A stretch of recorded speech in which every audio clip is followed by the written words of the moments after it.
let's bring up our dear friend Maya.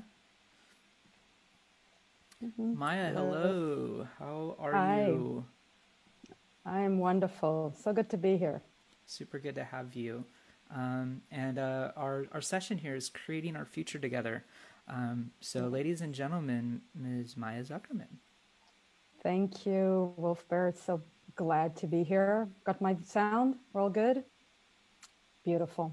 I'm going to share screen. I'm quite a visual person. So just let me know if you can see. Can we see it all? Yeah, sweet. So this was going to be an interactive workshop. And here we are. And the theme of it was creating our future together. We were going to do some future casting and build the future we want to build together. And let me see how let's see how I transformed it into an online experience. Lucky for me, it's been something I've been doing for years, being online and working online and creating online. So the first thing I really want to bring and just give gratitude to the Lucidity family. Um, it's such a honor to be part of this family ongoing, and I'm so glad we're doing this because everybody needs this, and this is a really amazing, powerful, harsh time. So just a little bit about myself is that I call myself a regenerative entrepreneur. I work in tech. I'm also working on a COVID relief project right now. We're working on developing a demand forecasting platform. It's really looking at how do we do collective working, collective activism, collective collaboration, and building this new world that we're all interconnected. And I've been collaborating with Lucidity for a few years. We did a project as part of the Lucidity mythos a few years back.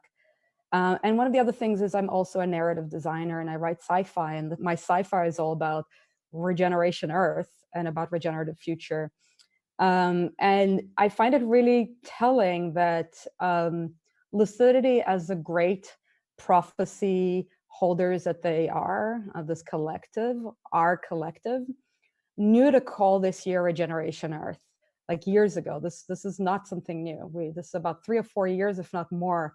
Um, and here we are at our homes, letting the earth regenerate, letting the air be sweeter, letting animals and all insects and birds and fish and turtles breed in spring without us. So we really actually prophesized that on a very interesting level.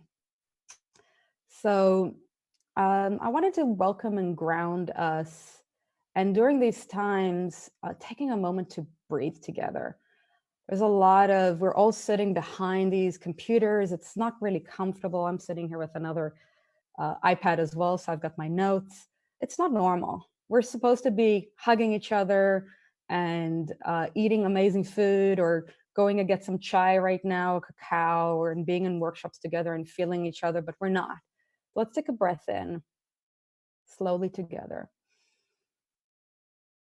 and out. Let's just take one more.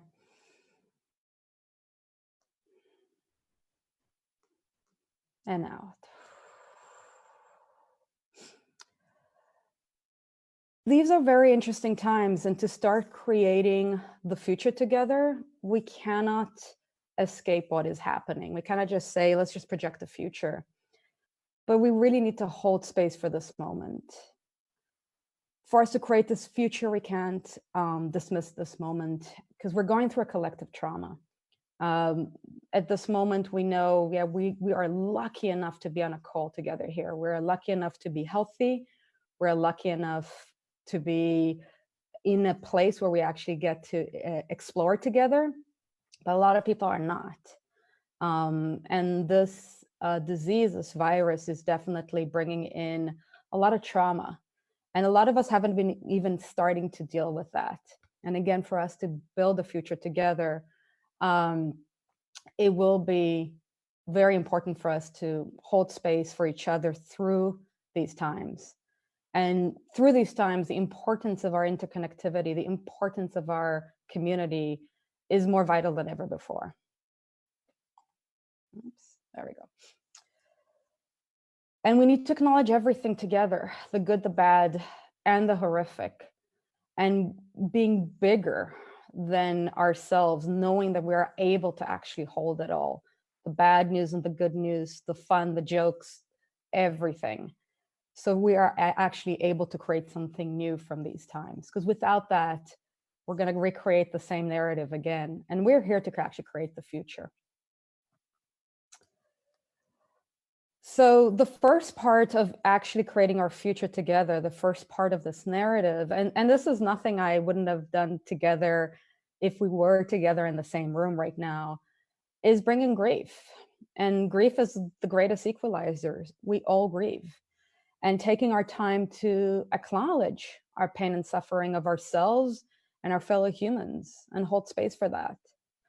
And also the other part of this is there's a lot of conversation I'm hearing of like, so when we go back to normal, there is no going back to normal.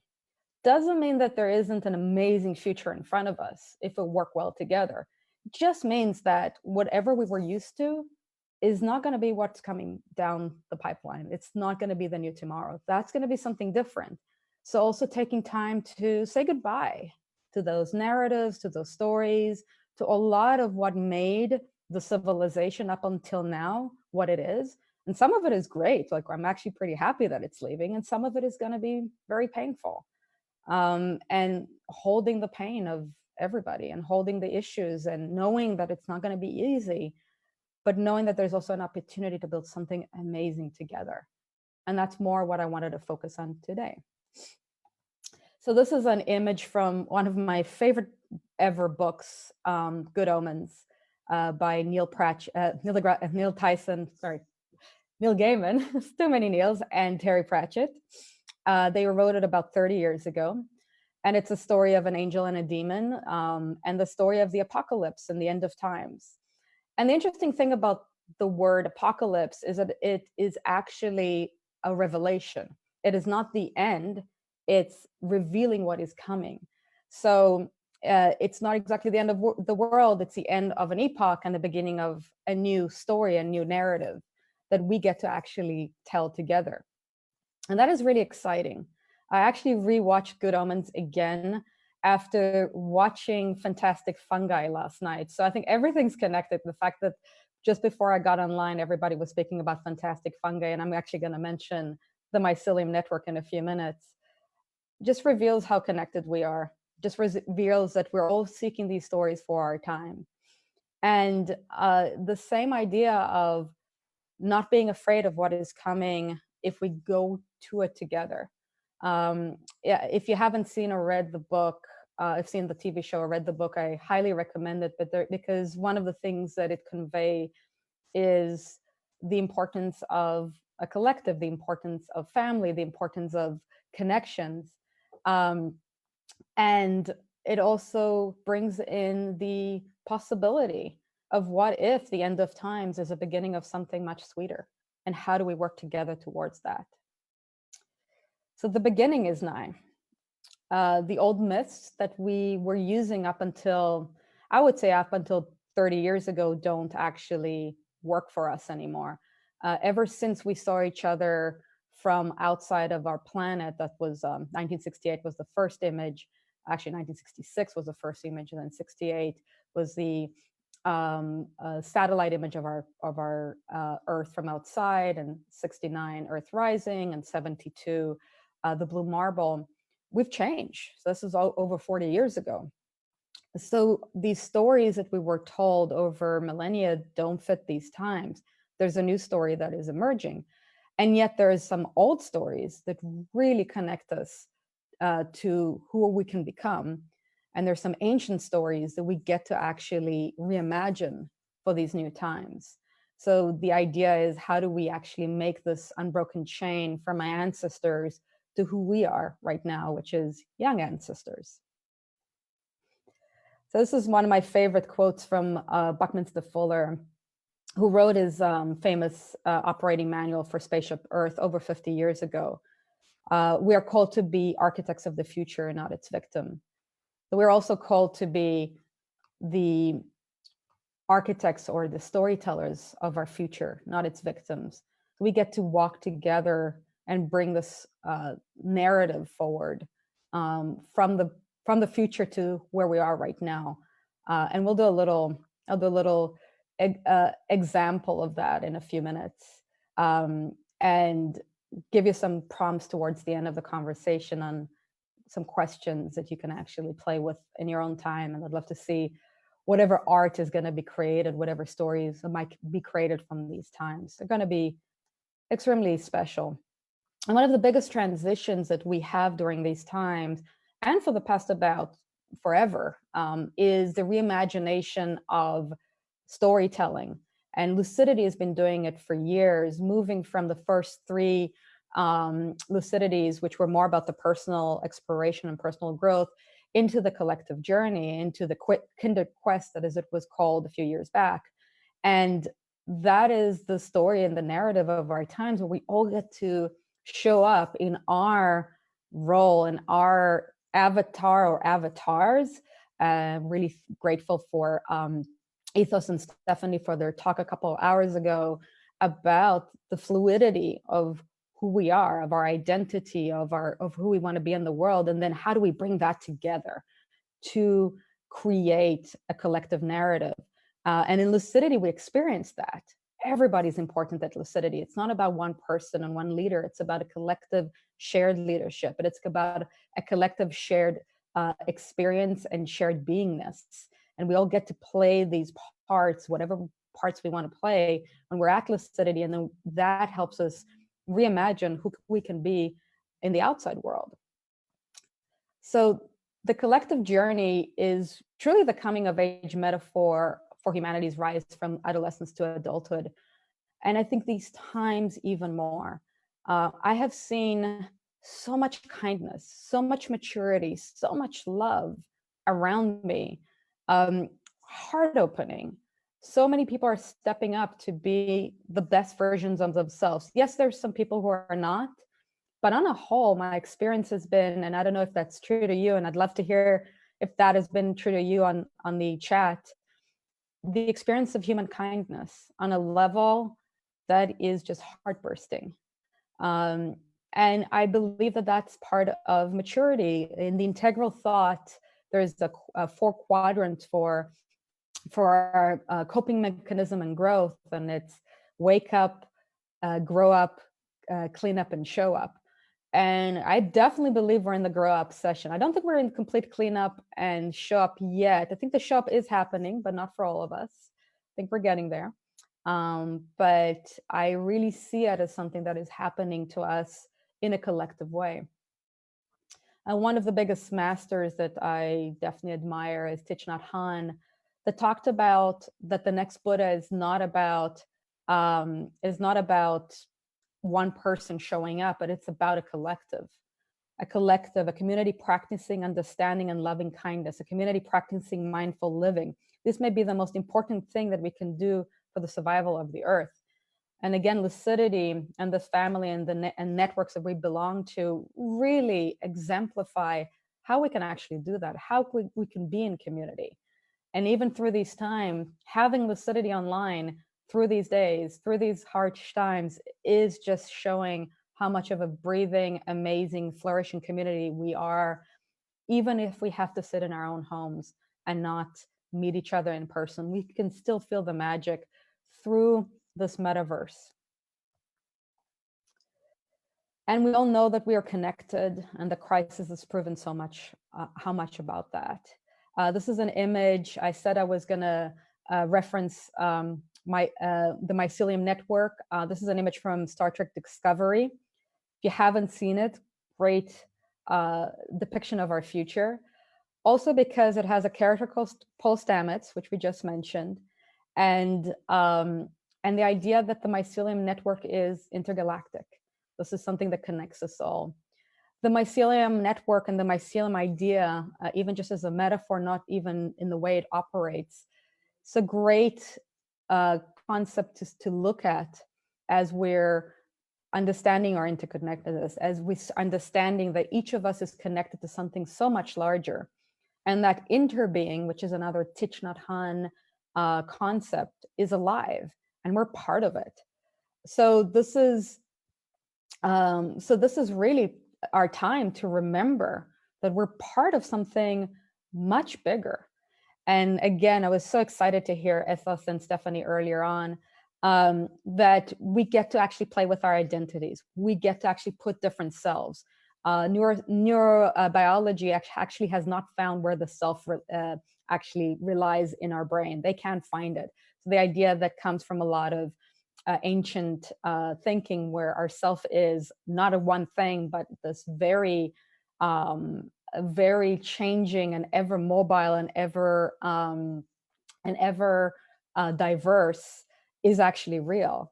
We're also not human. We're 10% human, and we've got mitochondria and cultures and all kinds of microorganisms all around us. We're extremely cultured. And we also have viruses. And that virus is a reminder for what we are actually, how actually delicate we are, and how we need others, and how we need our health. So this virus, I don't know if you read Charles Eisenstein's The Coronation, is here to shed a lot of information and a lot of opportunity, as well as really harsh. So being able to actually hold both this pretty tragic, very harsh times and this opportunity. One of my favorite writers, I'm bringing in a lot of my masters, Rebecca Solnit, in her book Hope in the Dark, talks about that hope just means another world might be possible, not promised, not guaranteed. Hope calls for action. Action isn't possible without hope. And in our action to make a better world, to dream a better world, to write a better world, we are taking on responsibility to be hopeful. We are taking on responsibility that each and every one of us can actually create a better world for others and for ourselves. So this is a call to, I don't want to say arms, but a call to our opportunity. And as I said before, while we give the space for our grief and for our experience. So here's the big question: what is our new story? We are actually in the great pause. We are actually being put in a room and told to not go outside. A lot of us, I live in a city in San Francisco, have to stay in.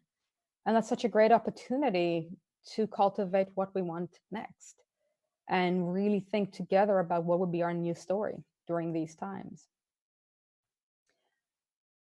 And the other question, and this is a question of how we mature as a species, is what kind of ancestors do we want to be remembered as?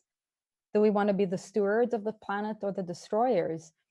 And again, the regenerative earth, the amazing sweetness of the song of the birds in San Francisco every day is unbelievable. In the big city, the clarity of the skies, the turtles breeding in India, the fact that Indians can now see the Himalaya from afar after not being able to see it for 30 years. That is a moment of opportunity for us.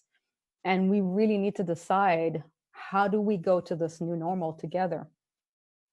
And who would you be in that world? This is a time for our own personal identity.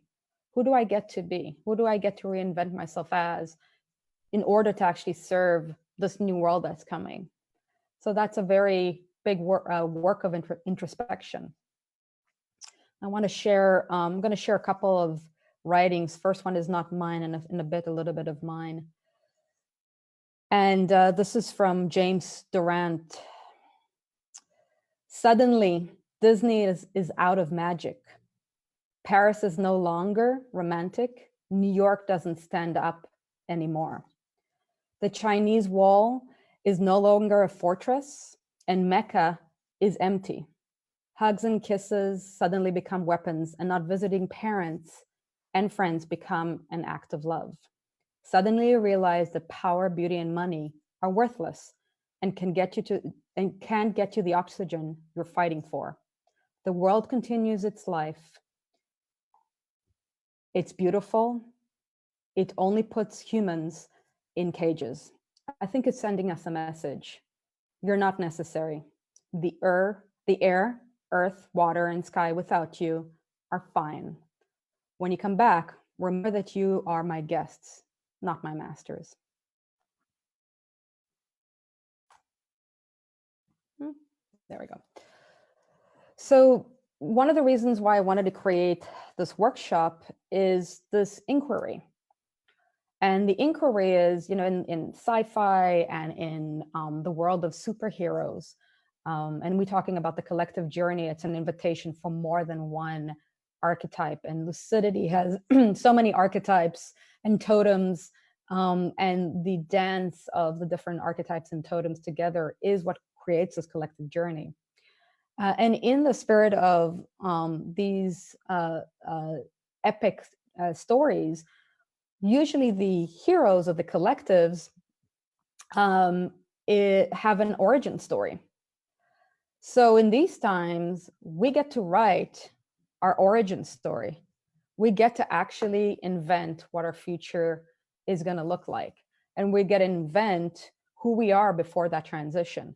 We're not going to get another time like this. There might be another pandemic coming on, but I think if we actually do our work together on a global level, we'll be able to actually mitigate it faster. And that would be that relationship between the eagle and the condor people, the technology and science and love of the earth and spirit and ancient technologies of our ancestral people. But we get to actually tell that story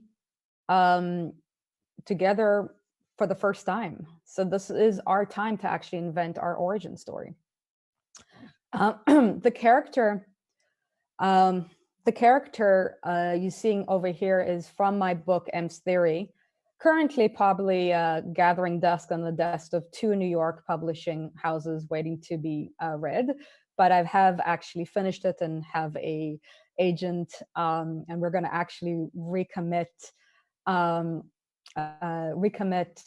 in May to see if we can take this to the next level. But this is the story of a collective journey from the future, where we actually get to tell the story of as ancestors of these future people.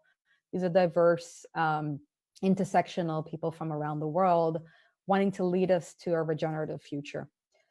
And that came in from an inquiry that I had. I was writing this book on from Buckminster Fuller's Design Challenge, where I actually made it a little bit shorter into the question is how do we create a world that works for all beings in the shortest amount of time? Because we do have the responsibility of telling the story during these times. So I'm going to actually, this is a beautiful piece of art, but I'm going to actually stop my share for a second. Give it a second. There we go. Still see me? Great. And I'm actually going to read the opening for the book, which is the prophecy. Because these times is times for reading good prophecies. And we need prophecies of what the future might look like. So it's just a short little story called The Lifting of the Veils. And imagine that you are around the campfire at night and an elder, because in 20 to 30 years, that will be me, is telling you the story about the future that's coming. The veils were made of the best materials on the planet. They were silken, transparent, and light. You could see them if you put your hands through them, and you could capture the sunlight in them. Most mere mortals couldn't see the veils in front of them. But for those who had the gift of seeing, the veils appeared everywhere they went, like silken cobwebs covering all faces and humans. Here and there, a human would lift their veil, either through years of dedication and focus on their meditation practice, a transcendental experience, or walking to the edge of the void, peering in, and then coming back forever transformed. All of a sudden, the whole world seemed to be more complex, colorful, and vibrant, missing the thin, transparent sheen of their veil. Until that day came, the day when, one by one, all the veils started falling and disintegrating. They didn't do it all at once. They took their time, slowly revealing this person and that person, the politician taking dirty money from the ones polluting the planet, the system rigged against the poor and marginalized, the corporations becoming wealthy on the back of young slaves, this atrocity and that injustice. Oftentimes it was young children, animals and plant who helped remove and tear the veils down, ripping them from the faces of the adult. Sometimes this was very painful, other times joyful. In the end, no veils were left. The entire world was unraveled, and reality and truth were there for all to see. The world now had this one chance to decide: put on new veils or walk courageously into a new and unveiled existence. Those were the times of the Great Turning, when humanity moved from warring nations into a collective identity of the human race. These times brought great hurt and mass extinction, but also resilience and hope. Because in the midst of the chaos and destruction, in the great uncovering of what did not serve them on this planet, the species truly found out what it meant to be human. So I'm very encouraging for all of you to write your own prophecies for these times, because it's an amazing thing about prophecies. They actually sometimes come true. And I've got a couple more slides, and then I'd love to hear some questions, musing, and I'm going to give you a few ideas on how to write your own questions. So just wanted to give a little shout out to Lucy, the collective journey bringer. This is an animation we did together a few years back with Lucidity, with Jonah and Luke, and the wonderful Dave Zabowski. And this is my call to being. Maybe not call to action, but call to being. That it's time to create the visions of this future. And we humans create our own reality. Let's create a hopeful future together. Got one more thing. And then, so I took only 5 of the past Lucidity posters.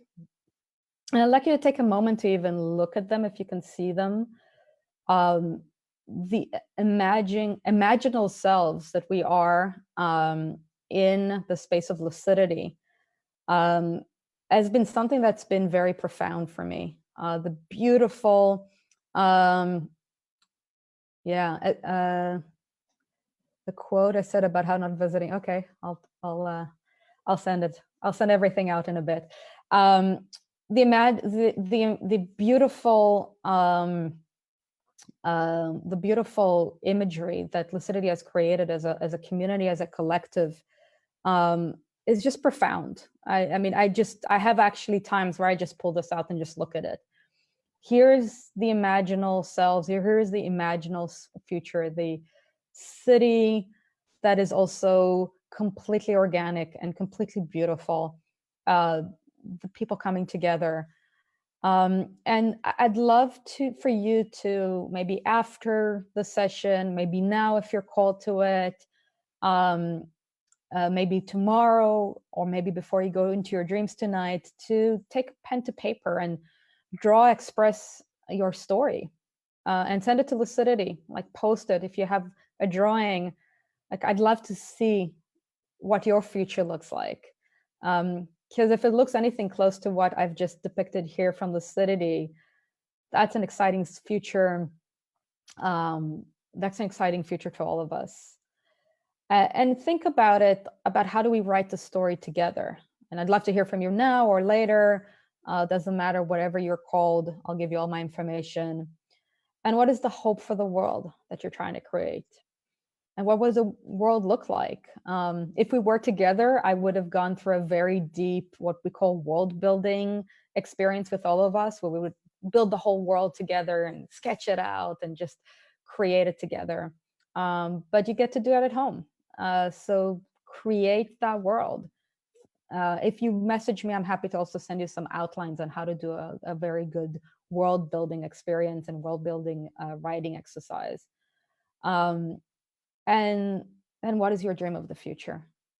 Like, how are we going to create this together? And what is your dream in it? What do you want to be in it? Because this is our time to actually sit back and create it. And I'm really hopeful that we're going to truly create this together, because it really is time. And it really is our time, because we were made for these times.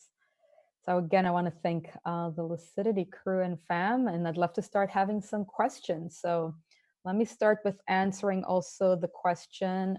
Oops, can you see me? Yeah, great. There's a question about who wrote that quote. So it was this is James Durant. So it's been a meme that's been going around for the last um, few years. So really, really beautiful. Sorry, last few weeks, really beautiful poem. Great. And if you wanted to read the lifting of the veils again, I'll just post it on the Zoom. Great. While you do that, I just I want to invite everyone that's tuning in to take a look at your chat feed. We have a chance for you to send in some questions, and we'll take a look at those, and I'll select some and offer them up to Maya. Thank you so much. That was so beautiful. I love seeing all those posters all in one place. And they do work in that little narrow sliver. Yeah, they do. It was like the last minute slide that I was thinking about, and it's so beautiful. And you can see the background that I'm using as well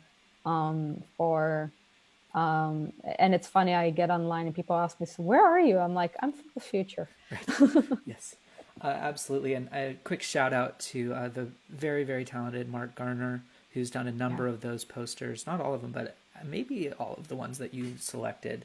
And you can see my interview with Mark if you look up Lucidicast on Facebook. We had a great chat. So yeah, everyone throw your questions into the chats on your social medias, and asking our social media moderators to send those over to me. I can't watch every feed, unfortunately.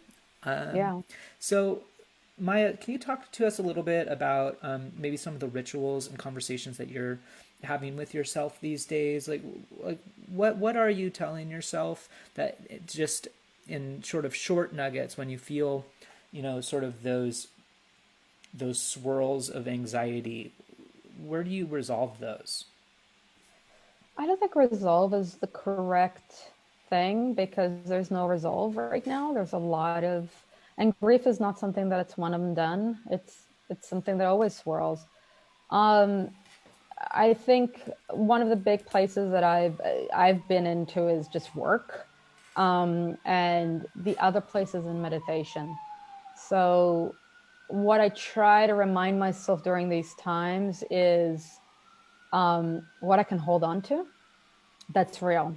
And that I still have a roof over my head and food on my table, and I can breathe into that. And then the other part of it, which is just has been such a solve for my heart, is bird songs and blue skies. And that understanding, and I think it's a very mature as a human, not just specifically for me, but also a humble one, that the planet is going to be okay without us.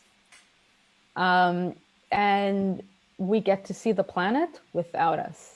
Yeah, it's interesting. It's sort of very humbling. It's sort of like a preview of the end of the Anthropocene that so many of us have sort of been preparing for in many ways, because it is inevitable, whether it is, in our generation or in our lifetime, is, all of our duty and all of our goal to prevent, the end of keeping life flourishing on this planet. I've got a question from Peter over here in Zoom, and Peter is a little bit of a lead, and he says, how do we encourage people to recognize that some of the changes brought about by the current social distancing are positive, easy, beautiful, happy, and good for the planet? How can we ensure that people continue to manifest these good changes? So, I think it's sort of what's it like being an optimist in such a strange time, and how do we share that and bring people along with us? Yeah, I'm a realistic optimist. So I think it's you always have to, and this is in the first part of my talk, I actually talked about the grief. I talked about the suffering. And I think it's part of our growth is to hold both. and to be able to actually communicate both. Because if we only communicate the optimism, then we're deemed Pollyannas, right? And nothing wrong with Pollyannas. But if we hold the space for both, that's where actually the big change comes. Because if we're only going to try and build the lucidities without actually connecting to everything that is hurting right now, which is people need to eat, they need work, they need the safety, they need to be healthy. If we really, really help and support our community through those times, and all of us are going to grieve. We're all grieving. I don't know if I know of a bunch of friends who've lost grandparents and parents already to this disease. I'm trying to find out if I actually am carrying an antibody, because I think I had it. Not as bad, but just that kind of your own self of like, and this disease is about, I mean, just Mother Nature is the ultimate metaphorical goddess. When we're polluting our air and she sends us a virus that makes us not able to breathe. It's kind of, you can't invent this thing. I think these times are extremely tragic and extremely poetic at the same time. So I think how we do that is be in conversation with people, hold space for them, do your own practice, keep yourself healthy, and then support others. I think that is the only way we can actually continue doing this. Yeah, I think hard. Yeah, one thing that comes up for me and I think is valuable for everyone in our community is to read a little bit about spiritual bypassing and to learn about what that is, and see how you can converge away from sort of using spiritual language to ignore actually the pain and the hurt that people are feeling, and to make room for empathy for their pain, and then to give them sort of some hope and some opportunity to move through that. Yeah. And it's everything's always falling apart, everything's always coming back together. That's actually always true in this universe. This universe is pretty violent. We kind of got a nice 10,000 years of steadiness. Our Earth has a very violent past, but it moves between these spaces, right? So I'm seeing another question there about how do we tell the truth to children without scaring them? I think being truthful and then listening to them and holding them through, I think actually experiencing grief at younger age is healthy, not hiding it from people. I grew up in Israel, and I grew up under the shadow of a lot of war and a lot of grief. I don't recommend it as much, but it actually, and being Jewish and having a heritage of the Holocaust, also gave me the beautiful gift of, and I call it the finding the flower in the ghetto. Like, there always are flowers, there always are those things. And it doesn't mean that you say goodbye to, and I don't acknowledge the horrific things that are happening.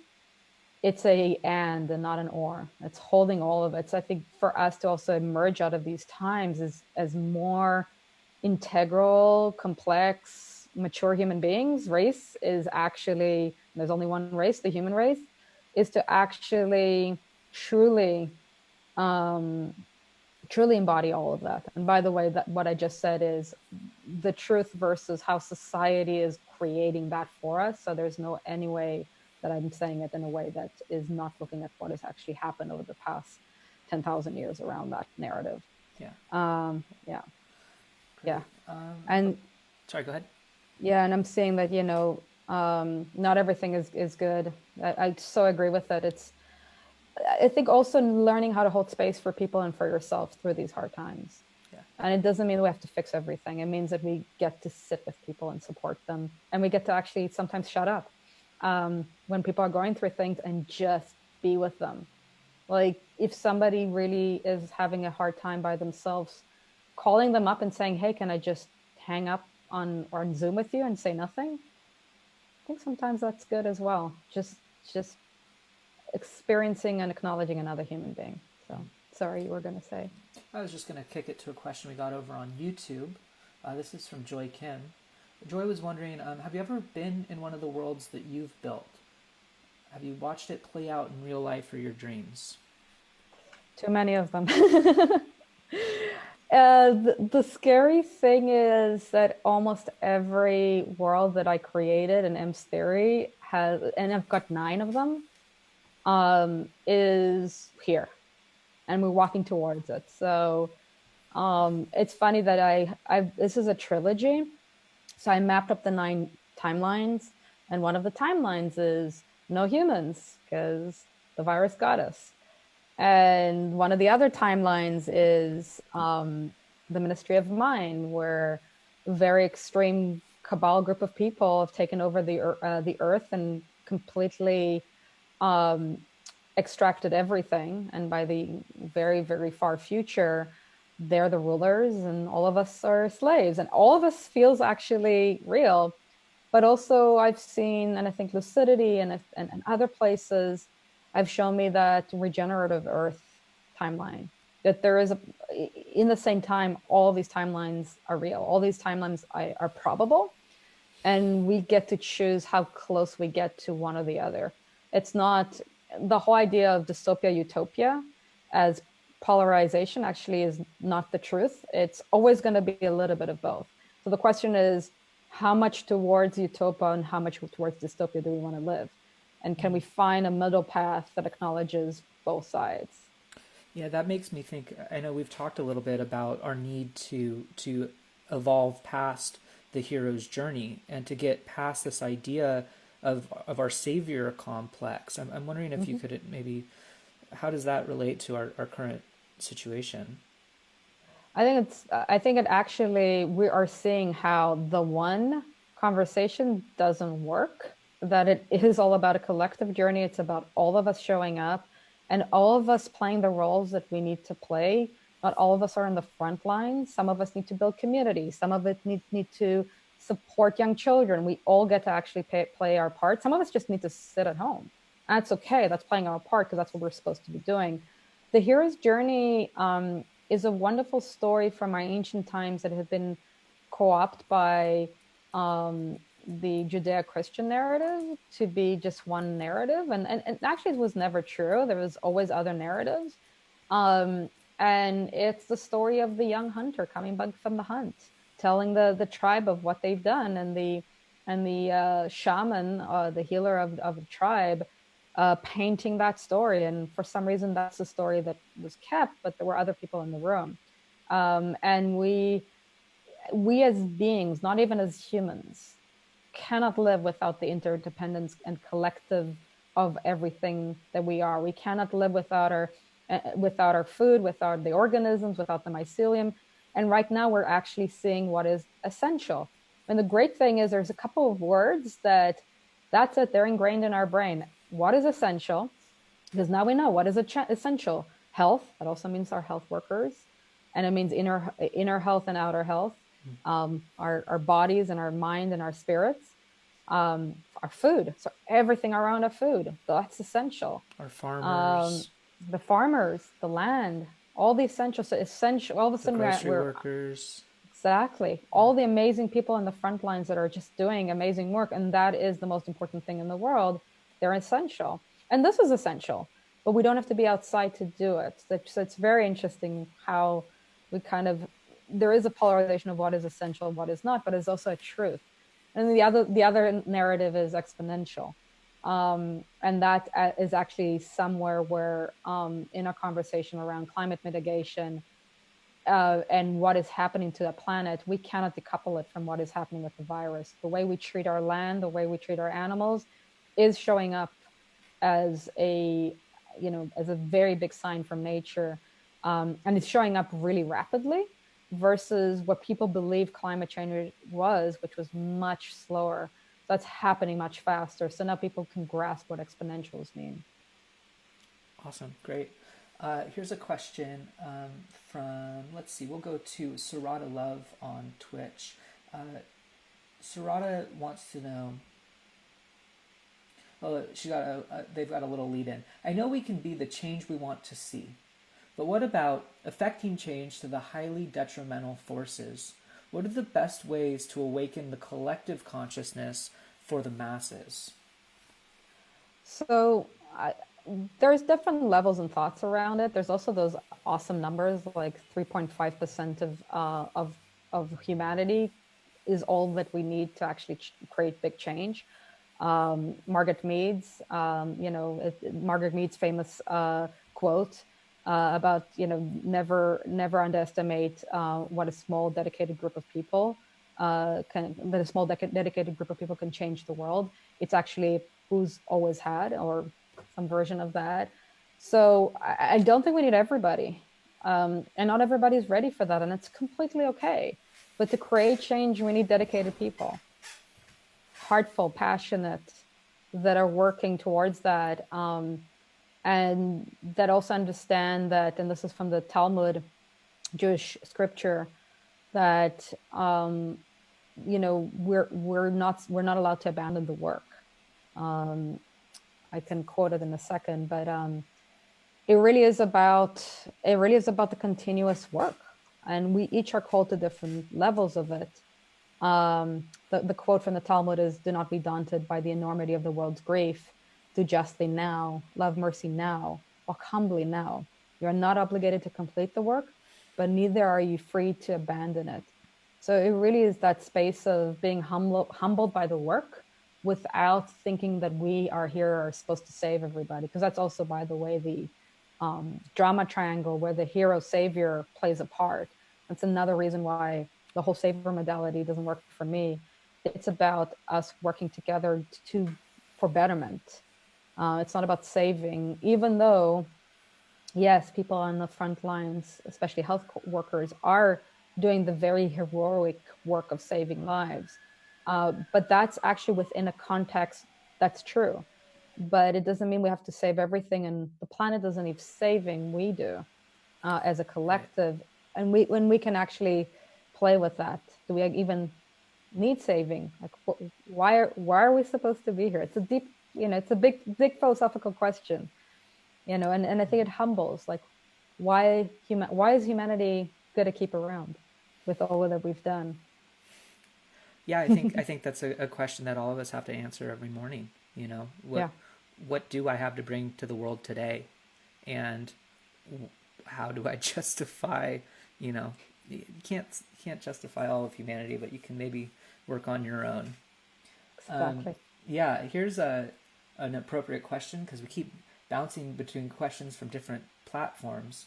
And this is from Twitch user W1777, Lucky 777.